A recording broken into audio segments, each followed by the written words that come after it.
Daniel, and this is the Engineering Success Podcast, episode 75. Hope you guys are doing okay. And for those in my audience that are from the hill country of Texas, my heart is with you. Many people know that that's kind of where I spent a lot of time in San Antonio and around exploring the areas around San Antonio, including Kerrville, where my wife and I's wedding rings actually were made, and some very important people in our lives who are okay but are from Kerrville and who are hurting. My heart is with you guys, and I'm thinking about you guys. On a less somber note, baby E just celebrated 2, so we're 2 years of being a parent, and that's been a crazy time, but a good time.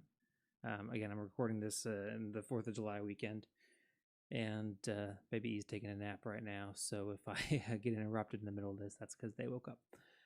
But yeah, personally, life is good. Again, my heart's out with my friends in Texas, but over here we're doing all right for those of you that are keeping track. We just did 2 interview episodes, which were really fun, and I'm just going to sneak in a mailbag episode right here just after that, and then we have some more interviews that I'm going to line up, which is very exciting. So thanks to all the people that have been reaching out. I have more people interested in being on the podcast right now than I'm able to accommodate, which is really exciting. And if you too want to be on the podcast, send me a note at daniel@engringsuccess.com. I'd love to hear your story about your journey and career in engineering, and see if we might be a good fit to bring you on the podcast and tell that story. I'm not able to have that website without the support of my top tier supporters, John Ott and Leroy Jenkins. The two of them, they fund my website and my email domain, where you can email me at daniel@engringsuccess.com. On my website, you can sign up for a newsletter, which basically just I send out reminders each time I post a new episode, so you can get that. Subscribe to me on YouTube, Spotify, hit the bell on YouTube, set up notifications to be notified each time a new episode of the podcast comes out. And again, if you want to shout out at the beginning of every episode, $10 a month. I know that that's an obscene amount of money. I don't think of it as like a value thing. It's more of like a thank you thing. But I do appreciate that, or any other small amount that you'd be willing to contribute to the podcast. Every dollar is appreciated.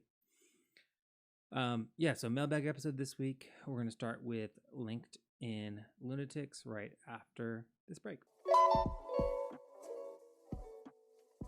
All right, and we are starting with LinkedIn lunatics this week in crazy things that we've seen on LinkedIn, or not so crazy things. I'll give you my take, but it's always fun to talk about some controversial stuff related to engineering careers.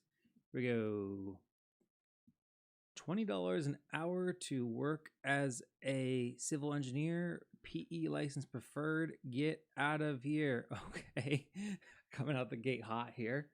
Bachelor's degree in civil engineering related field, professional engineering license preferred, strong knowledge of mechanical engineering principles and practices, proficiency in land surveying, experience with wastewater treatment systems and water distribution, familiarity with drafting software such as AutoCAD or MicroStation. They're looking for a full-fledged PE. This is in El Paso, Texas. This cannot be real. Or they don't know how to operate a LinkedIn job posting. I think that this is even low for like, if taking the title graduate civil engineer, okay, maybe they used the wrong job description, and maybe it's not a professional engineer and it's just a graduate engineer. Hey Siri, what's the salary equivalent of $20 an hour? $40,000 a year. So that's not market right now for even non-professional engineers, just regular straight out of college. That's definitely not market. What about $25 an hour? Hey Siri, what's $25 an hour turned into a salary? $52,000 a year. That's also not market for graduate engineers. I think it's much closer to the high 70s, low 80s, depending on reasonable cost of living. So yeah, this is even if they got the job description wrong and it is like a fresh college grad, That is low. Let's see what the comment section says here. El Paso is the worst paying city in America for degreed professionals. To post that kind of wage for an engineer with a PE license is downright shameless. Quote, nobody wants to work. Yeah, that's I'm gonna go 10 out of 10 on the lunatic scale with that one. That's crazy. Absolutely crazy to think that you could get an engineer for that. I I hope that I'm never in a situation where I am that desperate to work as an engineer that I would consider making less than a half of what the market wage is for what I do. Um, that is ridiculous. And Godspeed to that company that needs to pay an engineer so little to be able to turn a profit. That is Godspeed. Okay, next one is titled Wow. All right, let's click into this and change our view. Ben says, I know who needs to hear this, but I'm not going to name names. Okay. If I write you an email with a work offer and there are other people copied on the email and you do not reply all, I will revoke the offer. It's absolutely insane that in 2024, so many people under the age of 40 know how to use advanced software programs but can't be bothered to hit reply all on an email. It wastes time, forces unnecessary follow up, and clogs people's inboxes. It is mind boggling to me that I have to include notes that say, please remember to reply all in professional emails when I'm the one trying to hire you. I understand accommodating people, but it's not my job to teach you professional email etiquette. That's not classism, it's just facts. And frankly, unless you've never had a job that requires you to communicate with people professionally and or are under the age of 25, you have no excuse. Take the time to learn what it means to be a professional, be aware and considerate of the people who work tirelessly to ensure you have opportunities to work and do better. Who knows, you might just get more work and money as a result. Okay. Yeah, this was on r slash I think recruiting hell. Oh no, this is on LinkedIn Lunatics. And I don't think it's that crazy, to be honest. I know that other people in the comment section, I say, yeah, it's pretty standard reply all. If you can't people the right people in the loop at the offer level, will you do it as a member of the team? And then the next top comment is, this is so wrong. And then the next comment is understanding how email works is a requisite skill for a lot of jobs. Yeah, no, I don't think that this is crazy.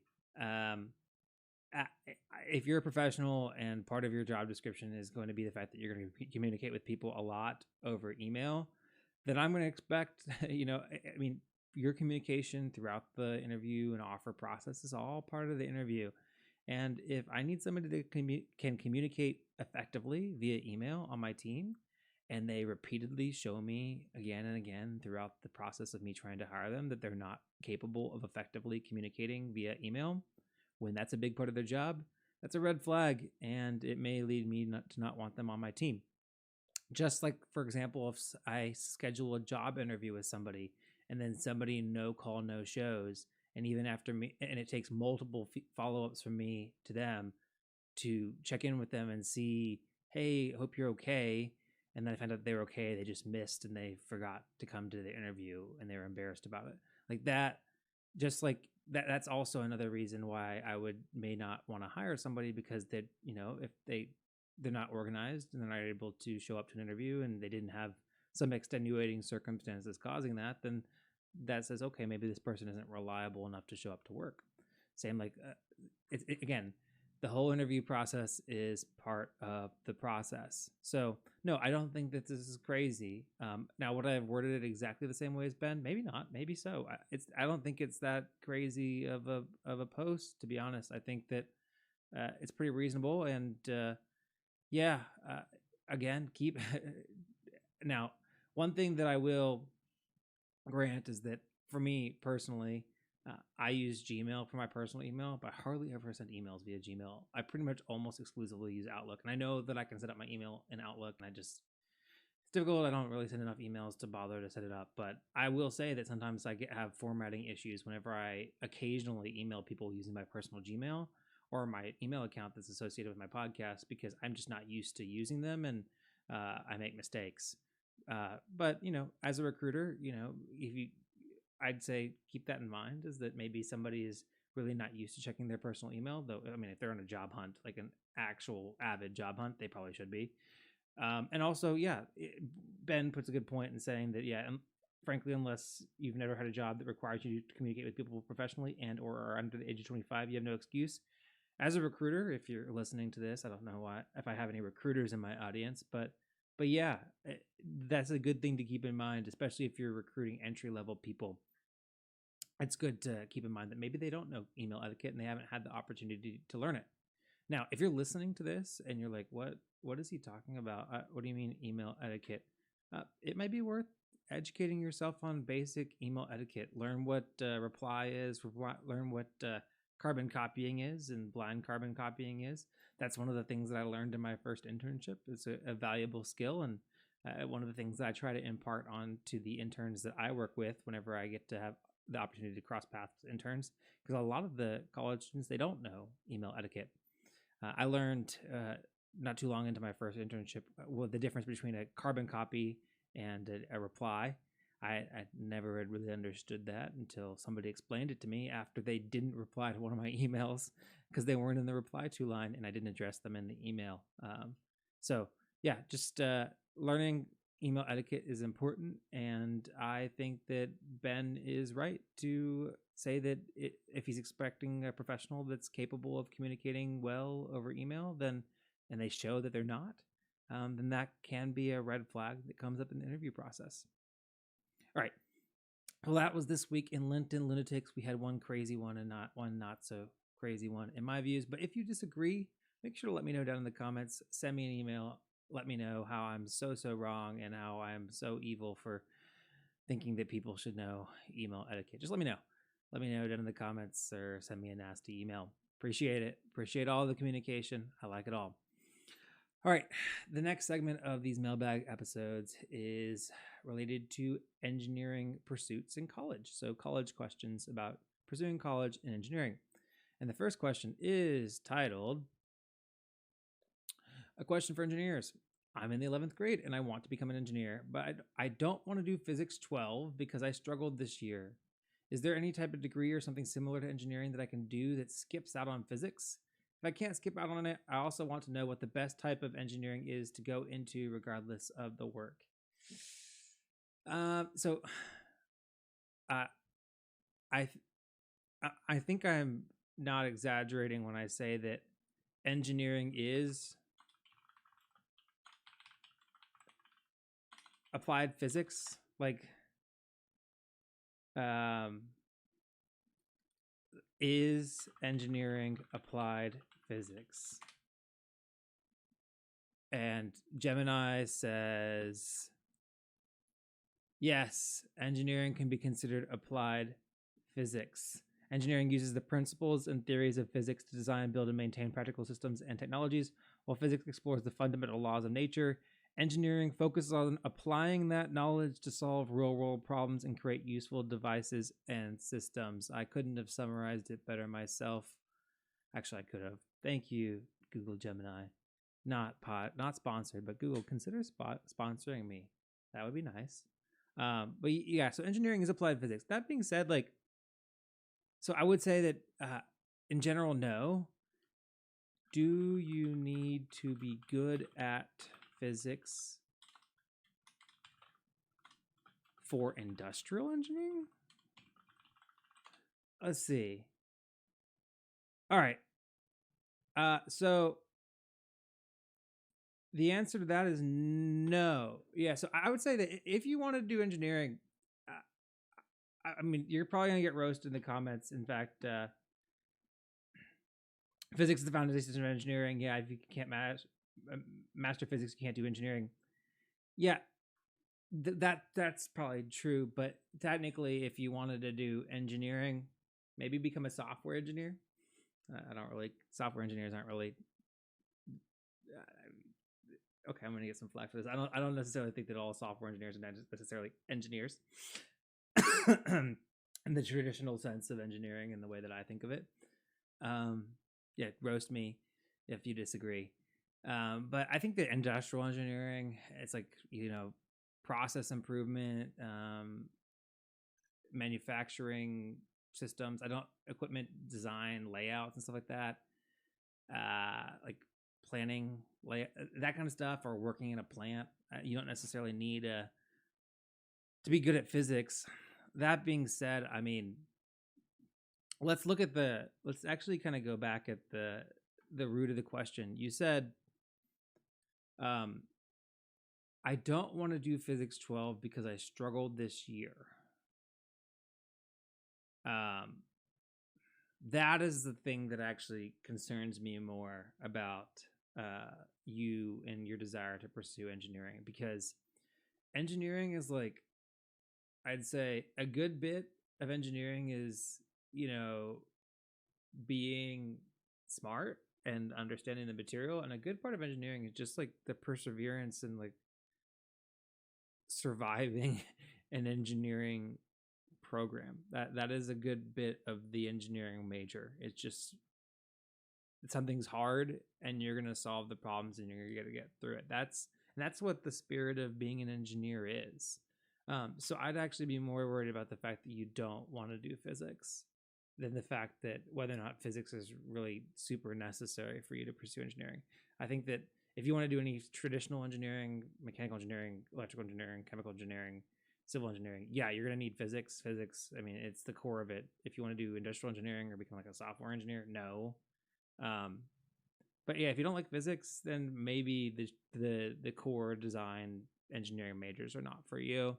And especially if you're the type of person that runs away from things because they're hard, then maybe engineering might not be the major for you. I'm not going to name any other alternative majors you could pursue because I don't want to. I've said enough things that will get me canceled in this one episode. I don't need to add any more. But yeah, here we go. This is kind of somebody. This person summarized pretty well. Honestly, taking the attitude of not wanting to do physics 12 because of previously struggling with concepts will completely set you up to fail in any engineering or any engineering adjacent degree. Perhaps one of the most important things is to be willing to work through material that is difficult. Also, there's no such thing as the best type of engineering. It depends completely on your interests, and basically all of them require understanding of some more advanced physics, except for maybe software engineering. But you would still need them to make it through your first year Common Core, which includes physics and requires high school physics 12 to even get in. Yeah. So anyways, I don't think that engineering is necessarily for you, but that's okay. And it's good to ask these questions to pursue a major and to explore and figure out what is for you. And I wish you the best with your search and what you want to do in your career. All right. Next question is, okay. If my PhD isn't funded, is that bad?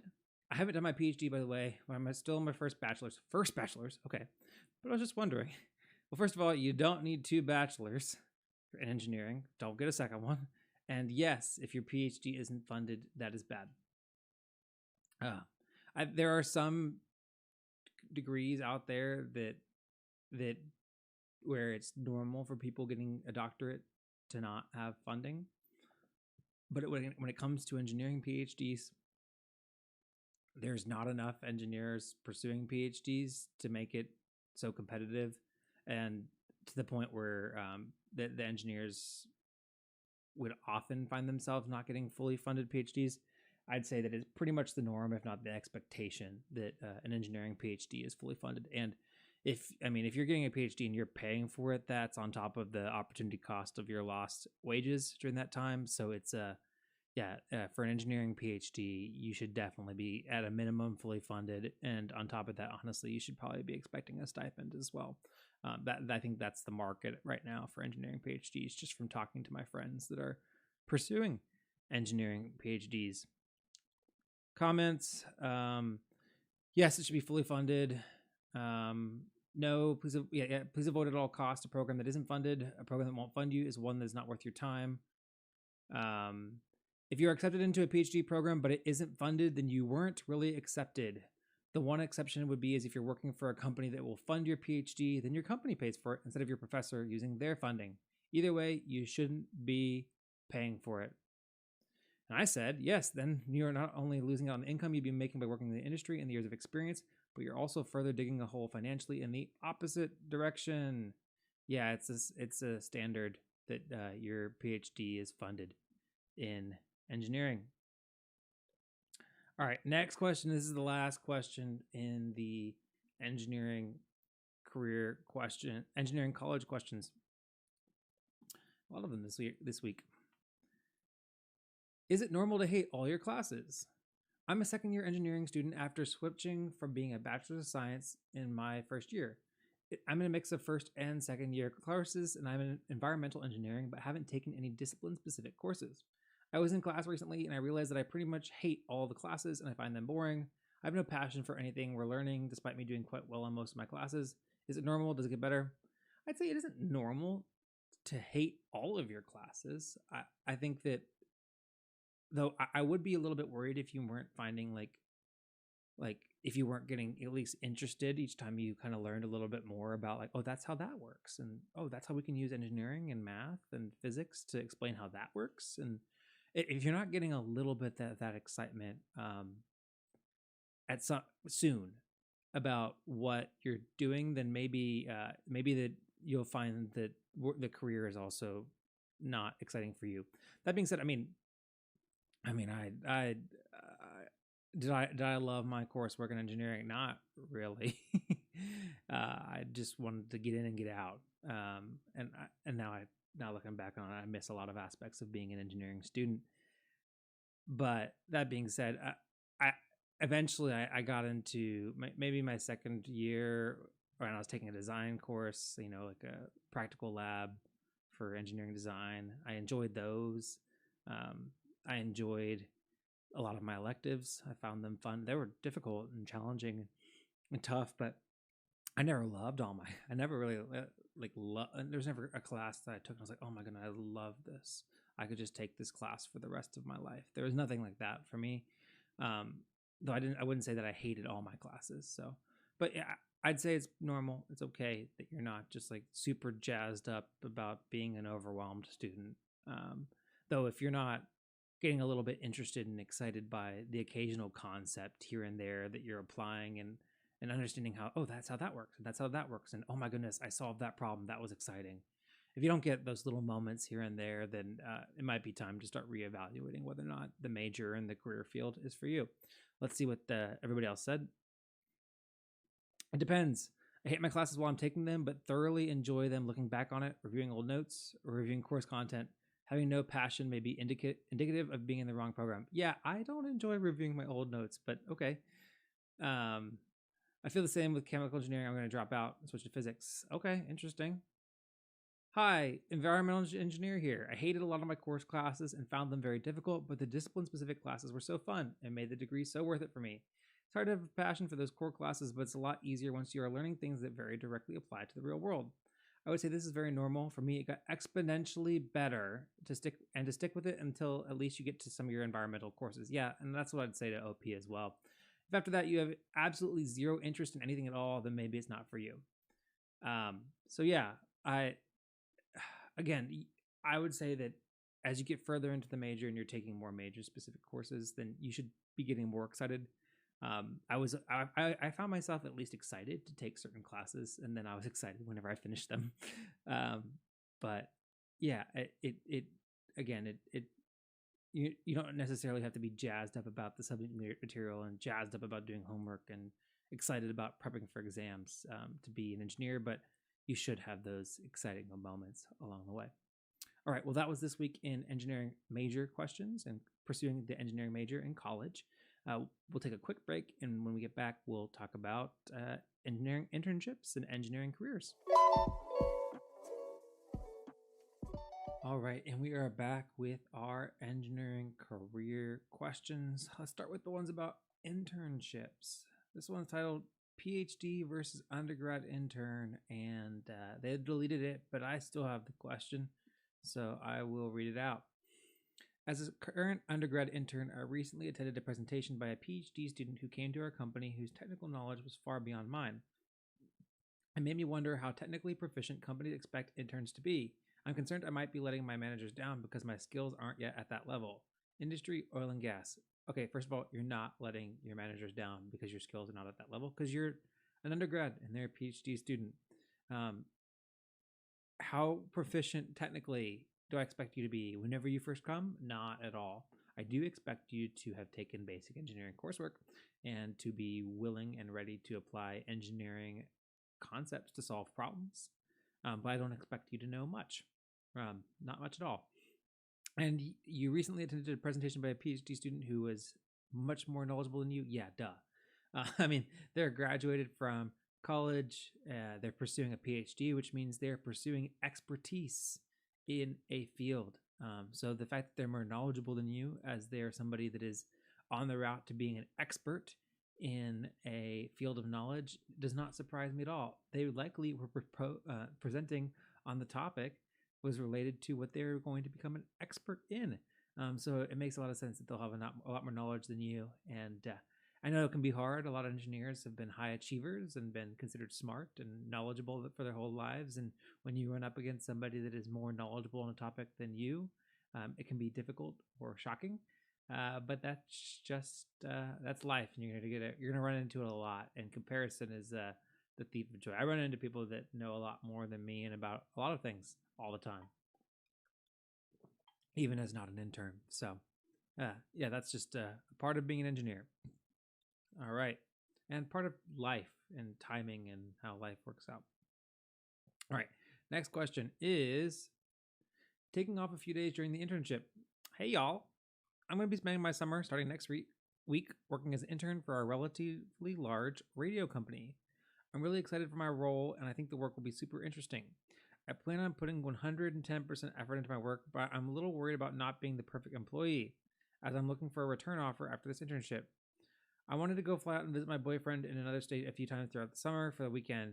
Do y'all think it would be unacceptable for an intern to take maybe 3 Fridays off spaced out over 12 weeks, probably once a month, for the purpose of travel?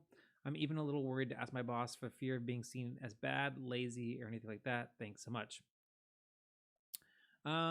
No, I don't think it's unacceptable. Especially, I mean, you just had 4th of July weekend, so that was a weekend that you could have gone, and then so it's really just 2 extra weekends other than that in a 12-week period. I don't think that's crazy. I think that you kind of got to read the situation a little bit better. Like, if during the interview process they were like, "Do not schedule any time off during this internship. You only have 12 weeks," then that may be an indication that the company doesn't want you to take time off, and maybe an indication that you may not show well for taking time off.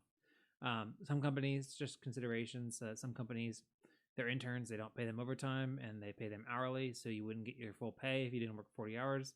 So maybe couch this as like, hey, if your internship doesn't come with paid time off, which crazy, my brother is doing an internship right now, and he actually has 5 days of paid time off. That for a summer internship, which kind of blew my mind, but that's amazing. What a whole week of his 13-week internship he has paid time off for, which is crazy. But if your company doesn't have paid time off for interns, you can also offer to work. If it's a 980 schedule, then you can offer to work longer schedules. 980 is like over a 2-week period, you need to work 80 hours. So 2 40-hour work weeks. You can offer to work extra the weeks leading in the 2 weeks leading up to you going out of town. So that way you get your full hours. Or if you're a weekly payroll company, then you can offer to work 10 hours Monday through Thursday. That's something that that I did in one of my internships. So yeah, it just kind of depends on the circumstances. I wouldn't say it's unacceptable for you to ask. So just you did a good job. You went to Reddit and you went to other engineering professionals and asked them what they thought, and now you can kind of handle the situation yourself. And I hope it worked out well. I think it would be fine. Many where I work take a week off or more for summer vacation with their family. If an intern is so necessary that they can't take time off, it's a bad company. Yeah. Are there any other people that maybe were once interns that they've connected you with, or is there like a internship program coordinator that isn't necessarily your manager that you could reach out to with this question? Those would be good people to ask this question to. And I know that I'm not answering this like midway through the summer, but hey, internship advice is applicable at all times. So that's how, if you're in an internship and you have the same question, that's how I would handle this. Okay. Well, that was internship questions. Let's do engineering career questions. First one is first 2 days in the job and I want to quit. Hello, I'm a recent graduate with my degree in mechanical engineering. This is my first job out of college, and I started a construction job as a field engineer. The pay is fabulous, but the hours are horrendous, and I dislike my boss. Okay, well, if the pay is fabulous and you're an entry level person, then you're probably getting fabulous pay because the hours are horrendous. The pay is probably commensurate with the hours. Okay, especially if you said the pay is fabulous and you like it. All right, and you just like your boss. Okay, let's hear about this boss. Okay, well, today he took me and another new hire out for lunch. It was a nice Amish-owned restaurant that serves lunch and canned goods. My boss would frequently comment about how the Amish women were uncleanly and gross, and he said he dislikes being served food by a woman with hairy legs. Okay, I don't like your boss either. For reference, I've worked in the oil fields and I'm used to men making crass comments or jokes in poor taste, but I was hoping that this would be a job that would be a little bit friendlier to me as a woman because before I interviewed, I got a call from the HR of this company telling me it's a good company to work at as a woman. Well, maybe it's good in the office where the HR person works, but maybe less good out in the field. I knew this would be something I should go to HR about, but I kind of just want to quit and not look back. I'm living at home with my parents right now, and I don't really have any huge financial obligations. I'm looking for any wise words or clear path forward. All right, well, I'll give you some wise words and a clear path forward. First one, don't quit your job without a job lined up. It's a weird job market for entry level people, and in general, it's just much easier to find another job with a current job. It's easier to find a new job when you already have a job. That's maybe it's a generic trope that people say, but I've observed it to be true. Would you go to HR about it? I mean, you could just say, hey, can you document this so that way, without making a big complaint about it. Some HR companies policies have a, hey, you don't have to make a report, but just you can document something. And if you wanted to do that, you could do that. I'm not in your situation, but I probably wouldn't go the full HR investigation with it because it just honestly would be more of a headache than this person is worth to me, this boss of yours. If I were you, I'd just kind of keep my head down and search for a new job with a better culture and take that one once you got it. I know the hours are tough and it's hard for you to interview for a job whenever you are working rough hours. But I mean, you can take time off. If you're going to leave the company anyways, you can go ahead and burn through some of that PTO that you have to go do the interviews at your new job. And I know that you live with your parents and you have low expenses, but this is a great financial opportunity for you to set yourself up, and you're going to be for success in the future for any other goals you may have in the future. Like if you have loans, paying off your loans, if you want to own a house one day, sooner retirement, everything that you could do now early on for yourself from a financial perspective will benefit you in the long run. And if you're not really thinking critically about that and you're only worried about your expenses and not kind of thinking about what this income can do for you in the future, I highly encourage you to spend some time brushing up on your personal finances and setting some long, kind of high level goals for yourself from a personal finance standpoint, because not having a job is no bueno. Even if you think you can afford to swing it, it's not about affording to swing it. It's about staying on track to meet your long-term financial goals. Let's read the comments. HR telling you it's a good company for women should have been the first red flag. Seems like the kind of thing that a company that has a horrible culture towards women would say. Okay. It's giving we're a family vibes, which is the opposite of anything positive. And then, everybody else is saying don't quit without another job lined up. This is great advice. Pre-decide how you want to react to your boss being disgusting and practice it. He's definitely not going to change, but maybe you and the other new hire can grow a different work culture. And then somebody gives great advice. I prefer the response, wow, I'm surprised you would say that out loud. Or ask, why is it uncleanly for women to have leg hair but not men? Also, you could turn it around and say, I also can't stand living in a house built by men with hairy legs, but what can you do?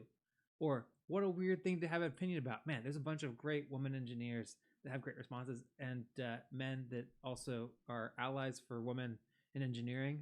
These are great responses that you can practice too, because we don't need misogynistic and retroactive, antiquated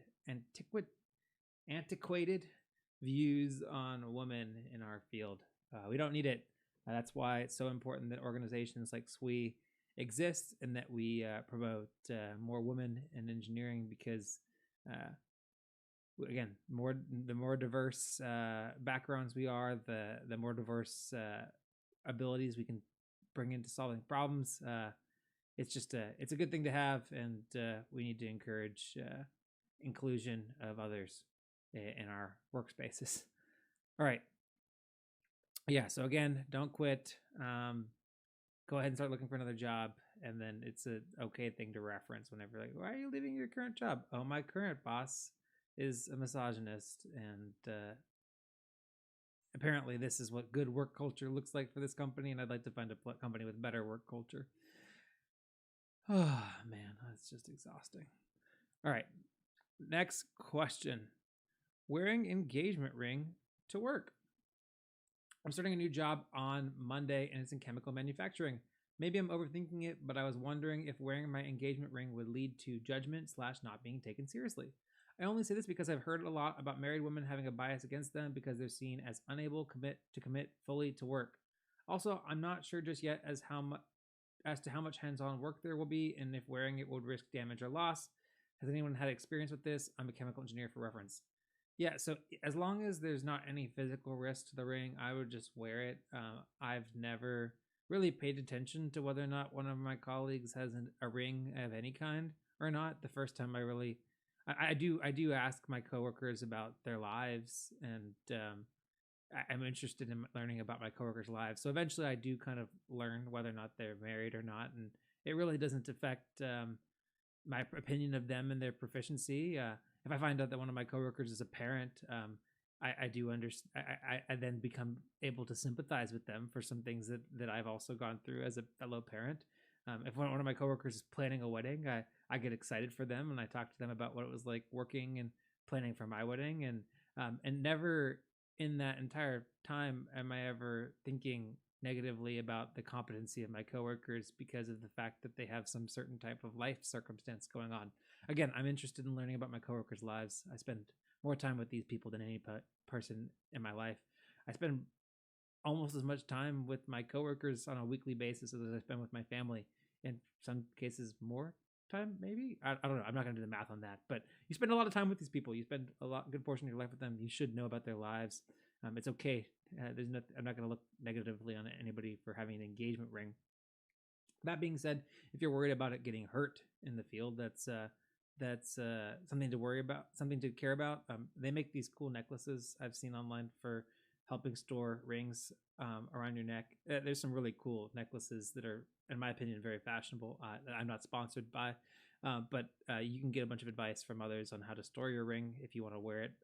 I'd just suggest throwing it on as a necklace, as long as you're not in a risk of it getting caught on anything. If that's not a hazard in your work environment. And if you want to wear like a rubber ring, you can. But no judgment for wearing an engagement ring to work. Just be yourself. You bring. You're a person, so bring your personness to work. This whole idea of like a wall between your personal life and your work life and like personalities is, I don't get it. I bring my whole personality everywhere I'm at, and it's served me well in my career. But if you've interacted with me and you think differently, then let me know. But people enjoy it. I'm told that people like me. All right. Yeah. By the way, shout out Canada Dry Ginger Ale. I was leaving church today, and this kid had set up a little lemonade stand, but I was on my bike, so I couldn't take the lemonade. So we had seltzer water, not alcoholic seltzer water, because why would a child be selling that?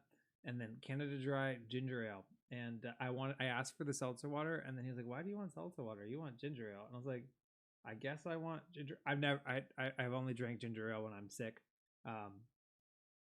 but yeah, he sold me on it. So good job, buddy. You sold me on ginger ale.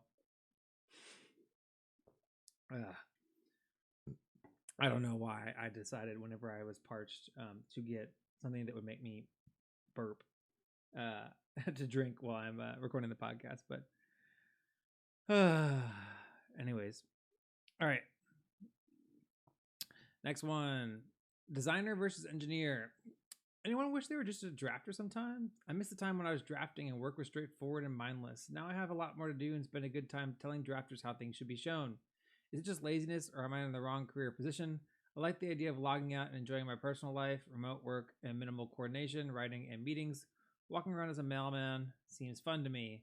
I'm not sure how many drafters or designers there are in this subreddit about civil engineering, but curious about your hours, pay, and input. Man, I mean, I think in general with the career, as you get more experience and you get more pay, then the mental load of the work, right, kind of carries with you a little bit more, and you become less of a point and shoot and doer, and more of a thoughtfully solving problems and directing solutions with institutional knowledge type of person.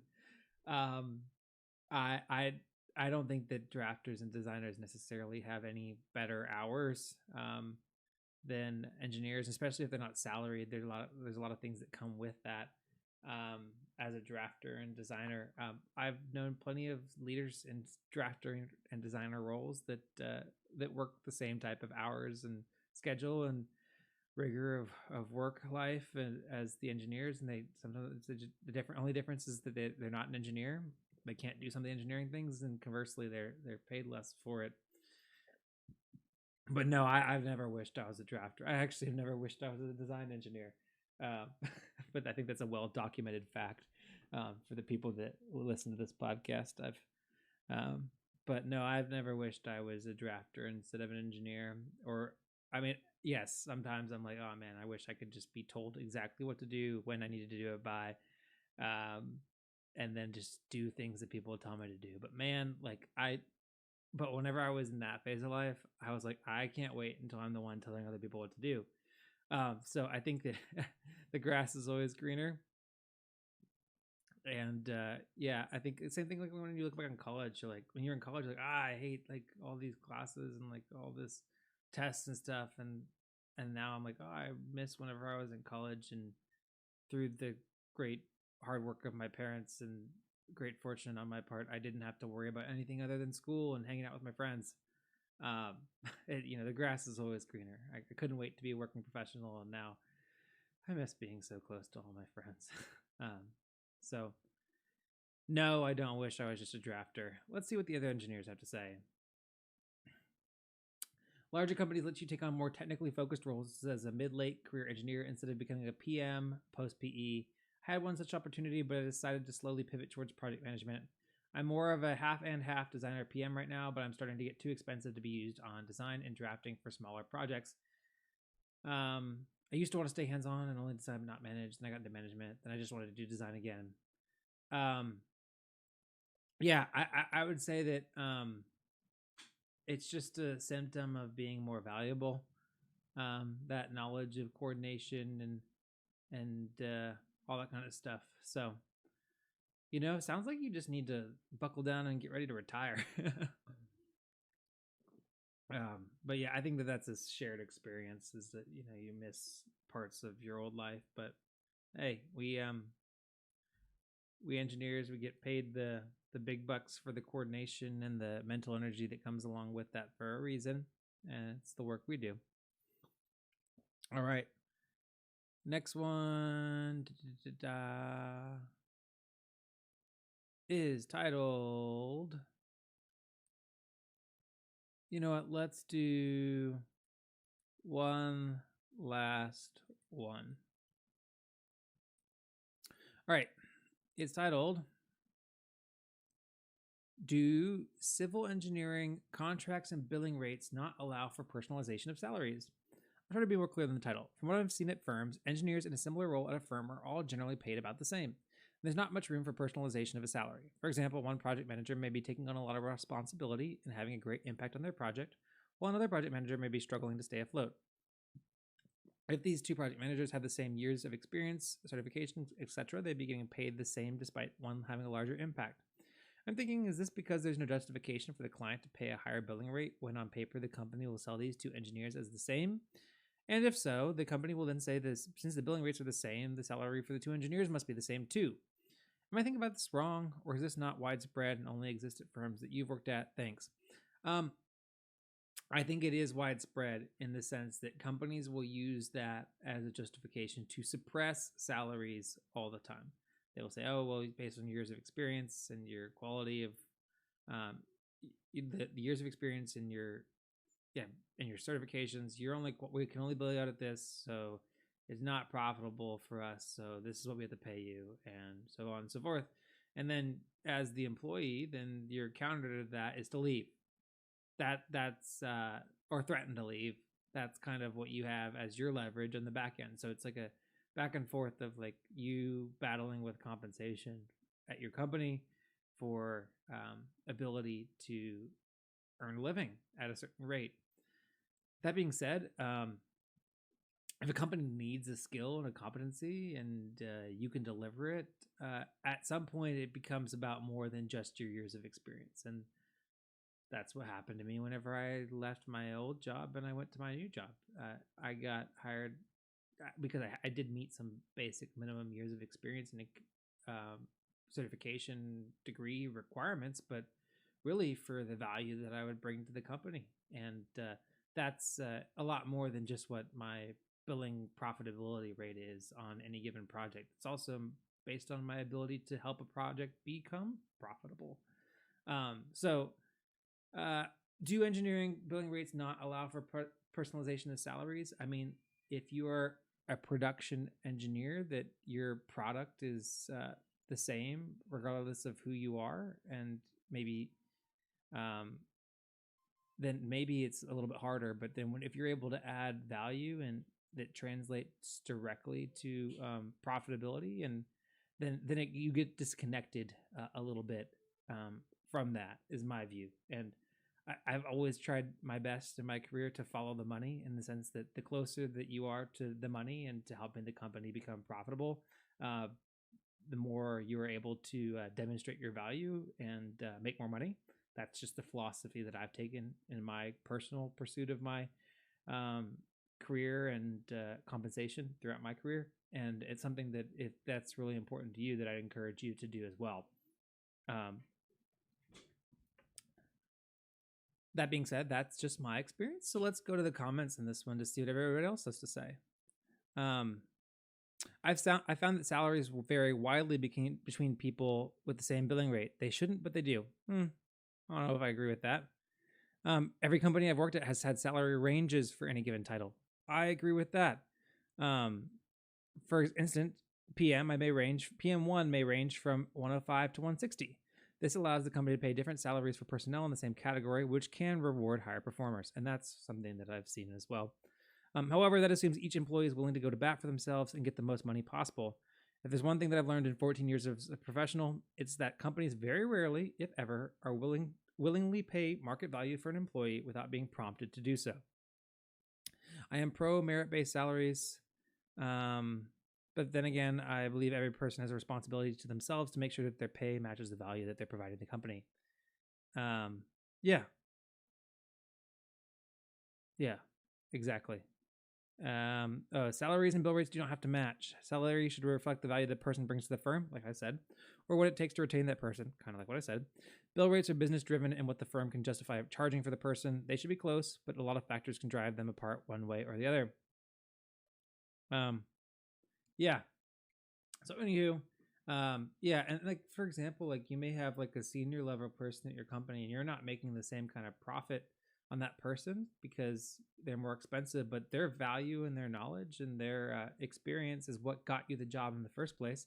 And then you may make a little bit more profit on some of your junior employees that are working on a project, doing the bulk of the work. There's different ways to philosophies and business decisions and ways that companies kind of go about doing this. But when I say that salaries have to one-for-one correlate with billing rates throughout an entire company, I'd be hard-pressed to find a company that fully functions that way unless they exclusively do multiplier-based billing rates, where what they bill out is directly proportional to the salary that they pay their employees. All right, well, guys, that was this week's episode of Engineering Success. I hope you guys found it insightful. And if you agreed with something I said, let me know down below in the comments. And if you disagreed, let me know in the comments as well. I always appreciate a discourse about agreement or disagreement about anything I have to say. That's kind of why I do the podcast, not because I think I'm right, but because I think that I can offer a great starting point for a conversation that people can get value out of. So anyways, I appreciate your participation in that. If you like the episode, share it with somebody you like or don't like. If you don't like the podcast, maybe share it with somebody you don't like, just to annoy them. And then make sure to subscribe on YouTube or wherever you listen to the podcast. It's free to you and tells the algorithms that people like to listen to me. All right. Well, I've been Daniel. I'll catch you in the next episode. Peace. I'm miscommunicating. I just made a pilot, then they threw me on the stations. Now I'm not complaining. My thoughts get complicated. I cannot explain in layman's. Never losing focus because I ain't chasing payments. Still playing in the basement while I'm working on arrangements. They heard the kid in 50 countries. Thank God that's amazing. But I'd rather thank Spotify. They put me on the station.